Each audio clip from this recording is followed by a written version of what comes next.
Ni hasi nintzen tesia 2017-18 artean pixkat planteatzen edo gaia identifikatzen, eta pixkat konturatzen ari nintzelako momentu horretan, 2017an oraindik etaren desegite ekitaldi formalak oraindik bukatu gabe zaude, 2018an bukatu zen, ezta? Eta nila banentorren, gatazka eta gatazkaren inguruko diskursoak aztertzetik, bereziki prentsan. Eta konturatzen ari nintzen, zeudela diskurso sozial batzuk gatazkari buruz nolabait, oraindik bukatutzat ematen ez zutenak, horre oso bolo-bolo zebilen desegin behar da, eta bitartean ez da bukatuko, eta barkamena eskatu behar du, eta hori den oraindik gertatu gabe zegoen.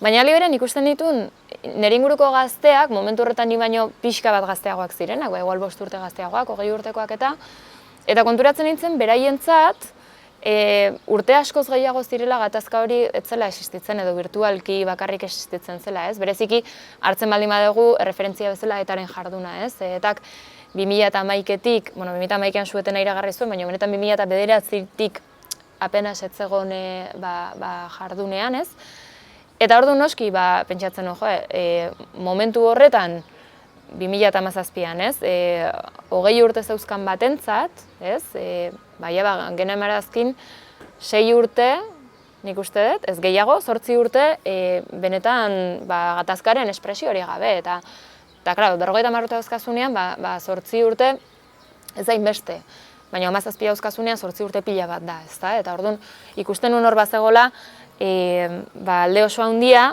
gatazkaren pertzepzioetan belaunaldi artean, eta gainera arrakala hori handitzen zijoala, ze urte horietan ez ginenari arduratzen gehiegi hori transmisioaz, memoriaz oraindik ez hitz egiten, eta kostatu zitzaidan ere, adibidez, beka eman behar zidan epaimaia konbentzitzea, ze beraien argumentoa zen hori oraindik ez zela ez da historia, hori oraingo gauza bat zela, eta orduan zergatik ari nintzen memoria terminoetan hitz egiten, Eta komentzitu behar izan ditun, beraientzat behar bada oraindik ez zela historiaren esparru horretan sartu, baina gazteentzat ja bai.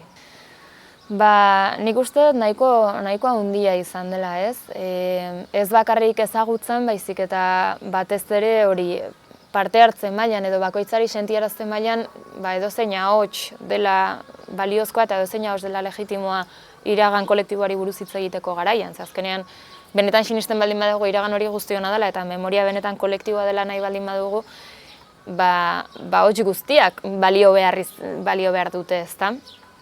Eta nik uste dut eztabaida horretatik kanpo utzi ditugula talde asko, batzuk interes politiko oso zehatzengatik, eta beste batzuk besterik gabe utzikeriagatik. Eta horien artean daude gazteak. Zer gertatzen da, orain arte gazteak talde txikitsua zirela, baina gero eta handiagoa dira, eta sortzen ari gara belaunaldi bat gero eta zabalagoa, komentzituta dagona hori ez dela beraien gauza, bere zabalaien arazoa, ez da beraien gatazka, eta ondorioz zer esan behar dut nik horri buruz, ezta? Eta, baude moduak horiek erakartzeko, eta lehenbizikoa da beraiei ulertaraztea, beraien ezagutzak eta esperientziak ere baliozkoak direla.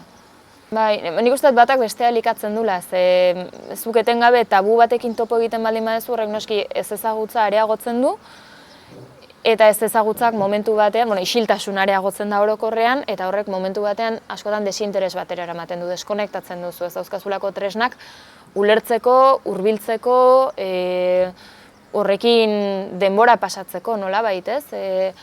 Gauza jakintzat ematen dira, ez dira esplizitatzen, eta zuk benetan espaldin badaukazu modurik gaira hurbiltzeko, benetan detenimenduz, interesa galtzen duzu baita ere, ezta? Orduan, nire uste ez dela inbeste desinteresak sortzen du parte hartze falta, baizik eta parte hartze faltak datorrena tabutik eta daukagun testu inguru sozial murritzetik, esan daitekenaren eremuare oso murritza dalako oraintxe bertan, eragiten du desinteres bat. Azkenean, konektatuko dute ulertzen dituzten gauzekin, ezagutzen dituzten gauzekin, eta hori munduko gauza naturalena da.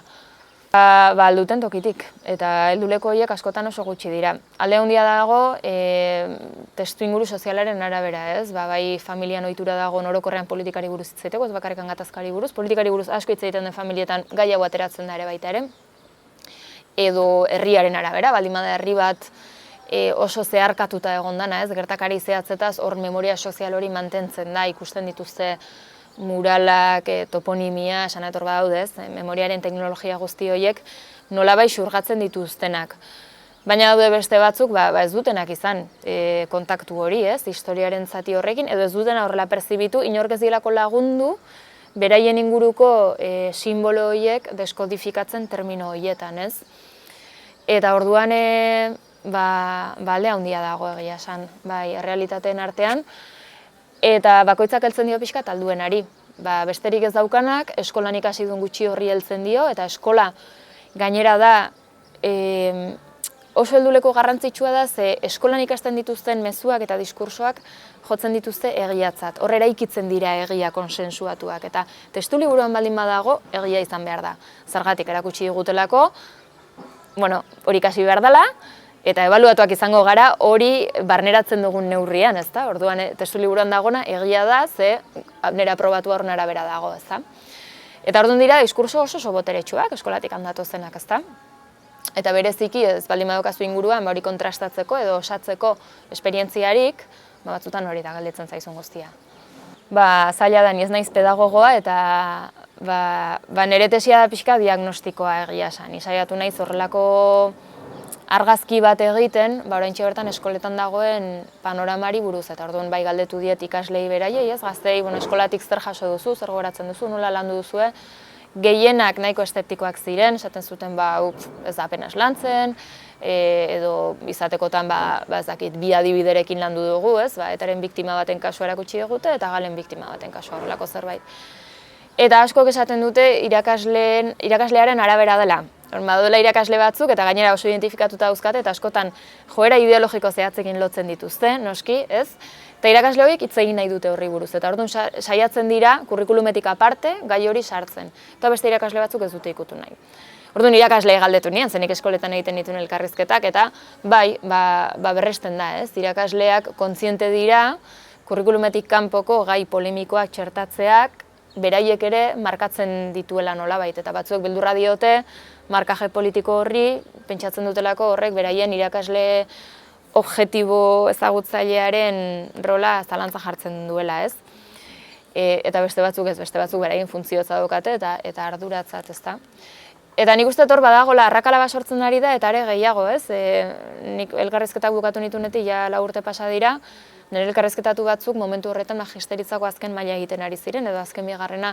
Horrek esan nahi du, ja badaukagoela lehenbiziko irakasle belaunaldi bat, beraiek ere ez dutena jaso input hori, eta orduan, karo, ja, transmisioaren eten hortan, katebegi bat gehiago da, ez? Eta horreso kontu zibili behar dugu.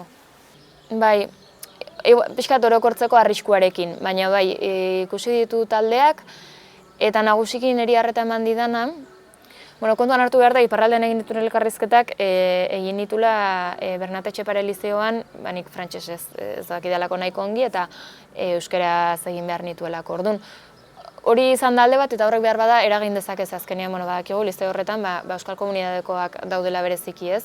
Eta liceo aldean eskola eta instituto publikoetan egin dituen, orduan, horrek eragin dezake. Baina egin dituen elkarrizketen artetik, bai neukan irudipena, presio diskursibo sozial eta mediatiko txikiagoaren pean zaudela. Nolabait, askatasun pixkat gehiagoz eraikitzen zituztela beraien diskursoak, eta pixkat libreago sentitzen zirela ere beraien perspektiba txertatzeko, nahiz eta batzuetan ez bat etorri beraien komunidadean ikasitakoarekin, edo baita ere formula ez dakite hiperbolikoago batzuk behar bada, zuzentasunaren muga hori pixkat gainditzen zutenak, ez? Baina liberian eretza direnak sintoma bat, iraganarekin harremantzeko modu pixkat naturalago batekin, ez? Arraroa dena edo arreta deitu beharko ligukena da, zergatik garai hori bizi izan ez dutenek hala ere sentitzen dituzten horrelako tabu eta mugak eta hau ez dakit esan daitekeen edo behar bada bai edo ez, zergatik sentitzen dituzten muga guzti horiek gaiari buruz hitz egiteko edo galdetzerako orduan, ez? Segurenik hor gizartea dagolako oso gainean eta sumatzen dutelako esan daitekenaren eta esan ezin daitekenaren eremu horren arteko muga oso garbia dela. Eta berra da iparraldean hori pixkat lausoagoa da, baina beti ere komunitatea honen barruan.